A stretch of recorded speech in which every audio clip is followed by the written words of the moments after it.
আগামী 7 দিন মোটামুটিভাবে শুকনোই থাকবে উত্তর এবং দক্ষিণবঙ্গ। কোথাও কোনো বৃষ্টির সেরকম কোনো সম্ভাবনা নেই। বৃষ্টি হওয়ার জন্য যে সিস্টেম বা সার্কুলেশন প্যাটার্ন লাগে সেরকম কিছুর উপস্থিতি এই মুহূর্তে কোথাও নেই। সেই কারণেই বৃষ্টির সম্ভাবনাও আমাদের দুই বঙ্গেই নেই।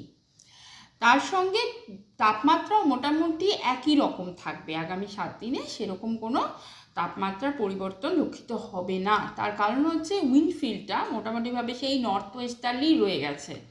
মানে অন্য বছরে ফেব্রুয়ারি মাসের মাঝামাঝি সময় অনেক সময় আমরা দেখি যে একটা সার্কুলেশন প্যাটার্ন একটু অন্যরকম চেঞ্জ হয়, নর্থ ওয়েস্টার্লি এইভাবে একইভাবে থেকে যায় না। কিন্তু এবছরে সেই একই রকমভাবে বিহার বা ইউপির দিক থেকে বাতাসটা আমাদের দক্ষিণবঙ্গের দিকে আসছে, যার ফলে আমাদের তাপমাত্রাটা বিলো নর্মাল রয়েছে এখনও।